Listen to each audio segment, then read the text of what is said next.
This is video 2 of Unit 1.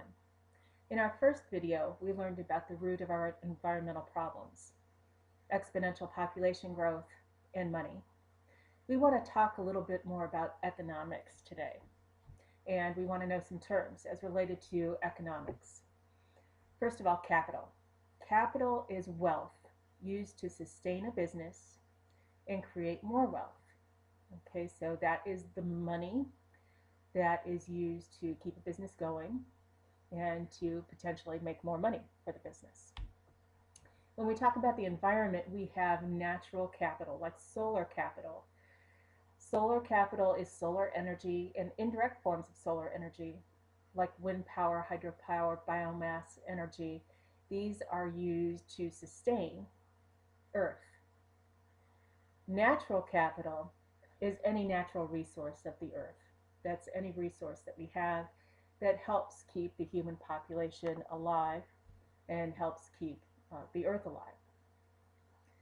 An economic lesson is that you need to live off the interest of your resources so you don't deplete the capital.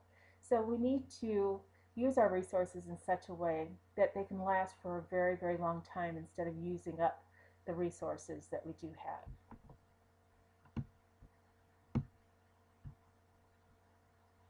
Okay, an economics analogy to illustrate. You win $1 million in the lottery and you invest it at 10% interest. So each year you have $100,000 in interest to live off of. If you spend $200,000 a year, all of your money and interest will be gone in 7 years, so you'll be diving into your capital. If you spend $110,000 a year, all of your winnings and interest will be gone in just over 17 years. The environmental connection here: don't use up resources faster than they can be replaced.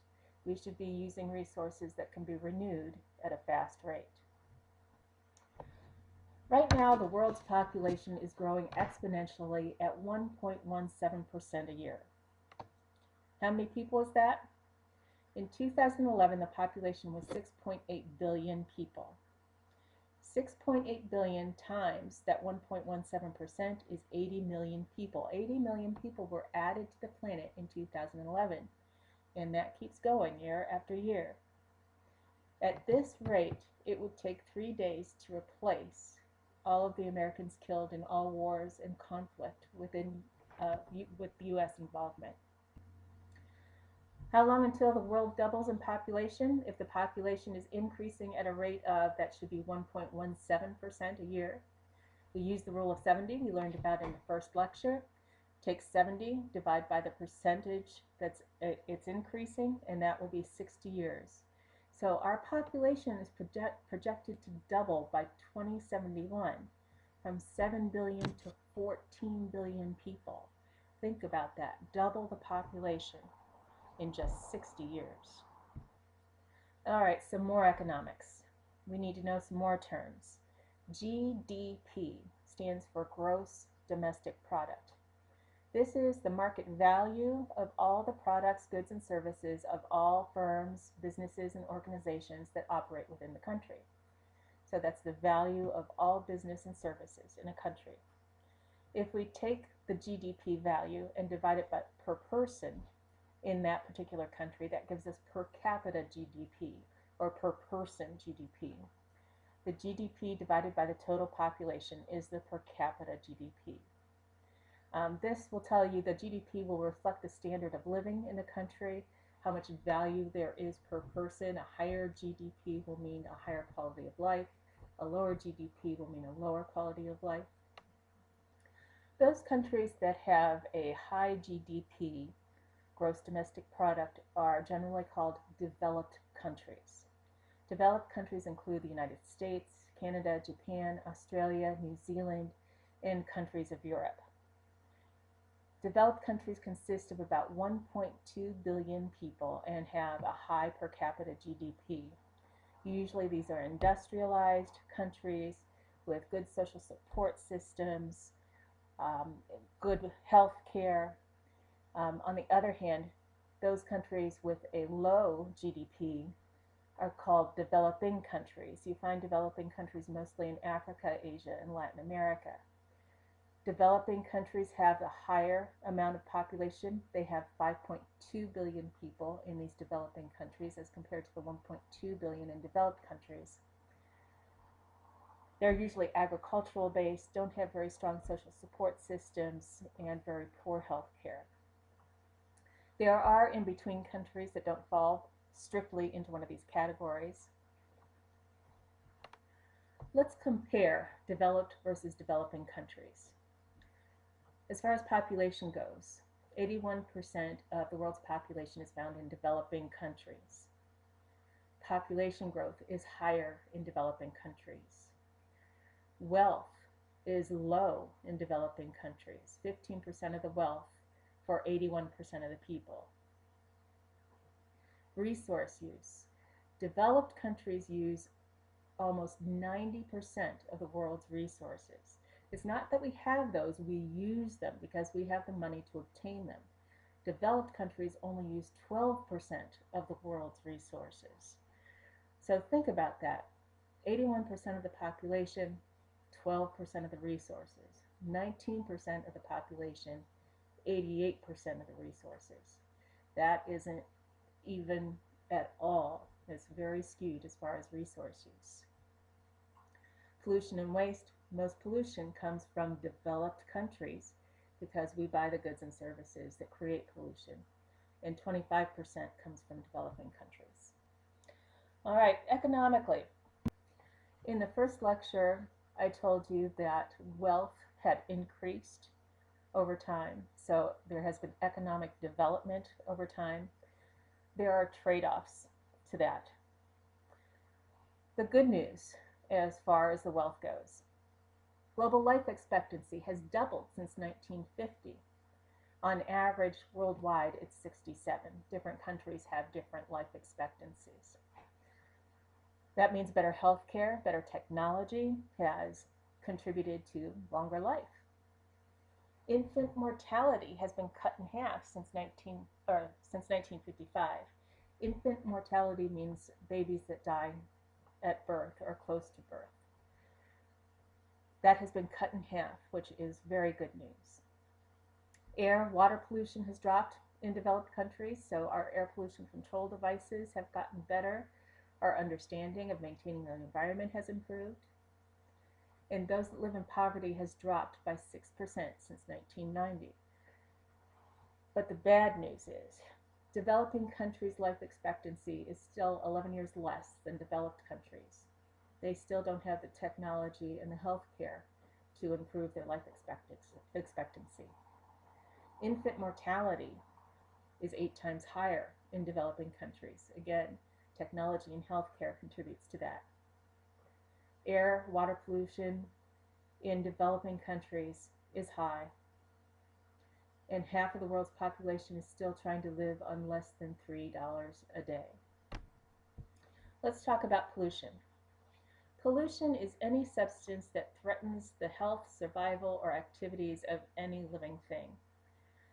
Humans put most pollution into the air, but there are natural sources of pollution, like volcanoes that emit sulfur into the air, pollen, mold, all of those are natural sources of air pollution. Human pollution comes from industry, from agriculture, from technology, and from power generation. As far as pollution goes, you need to know that there are 2 main types of pollution, whether it's water pollution, air pollution, whatever it might be.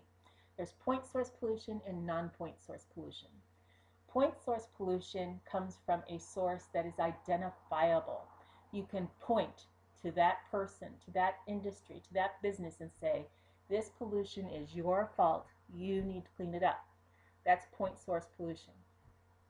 Non-point source pollution comes from so many different places that you can't identify one person, one business, or one industry that caused the pollution.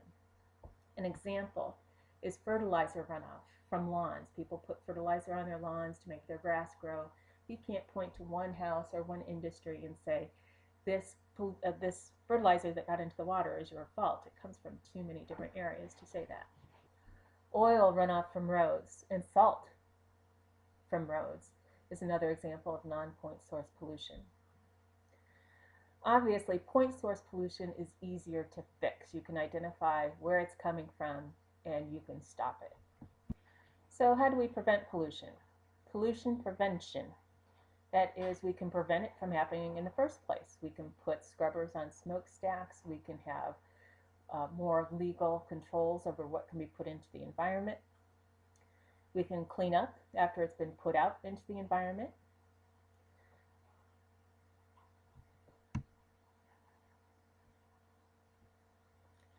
But pollution cleanup isn't the best way.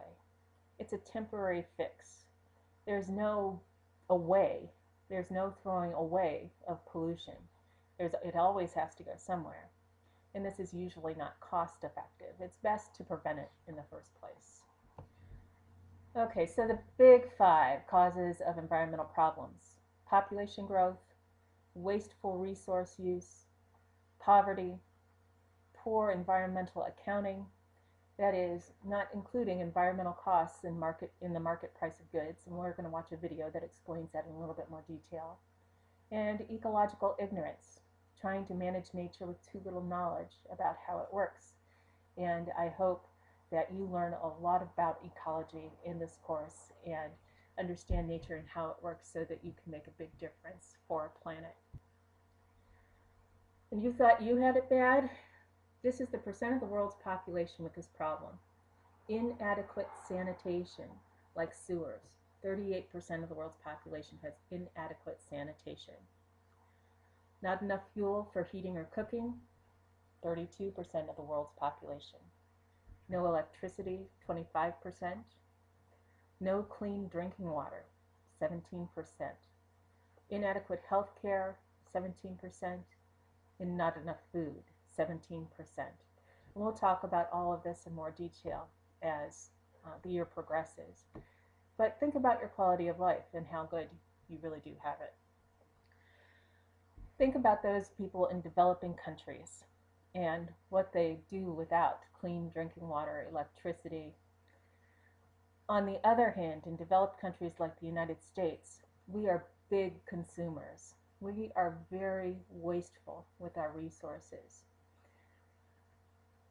We are affluent. That means we have a lot of money, we have a lot of things. And we get addicted to that. And we have a little term for that called affluenza, being addicted to having things. Addiction to overconsumption, to overbuying, to having lots of stuff. Symptoms of affluenza include a lot of debt, too many material possessions, increased stress and anxiety, and you often feel unfulfilled because you just need more stuff. And again, we'll talk about that. I'll show you a little video that describes this in more detail. And this is scary. In 2010, about the same number of Americans filed for bankruptcy as graduated from college because of this affluenza, the overspending and not being able to control it. The treatment for this is live life within your means, within your ability. Don't get into debt. Don't overpurchase. Do you really need those extra things? Okay, environmental impact can be calculated. You take the population times affluence times technology, and that equals the environmental impact of a population. You can remember that PAT, P-A-T equals impact. In developing countries, the population is large. This big circle represents that. Consumption is small. They don't have the money or the ability to obtain a lot of the world's resources. Very low technology. Again, the wealth isn't there for the technology, which leaves a big impact on the planet. Let's look at a developed country, a small population represented by the small circle. Consumption is large. We are big consumers, lots of stuff, big homes, big cars, TVs, computers, cell phones, you name it. And technology, we have a lot of technology in developed countries, which also leaves a big impact on the planet. During the second video, we've talked about economics, we have talked about developed versus developing countries, and we've talked about pollution. Don't forget to write down any questions that you have, and we can discuss it next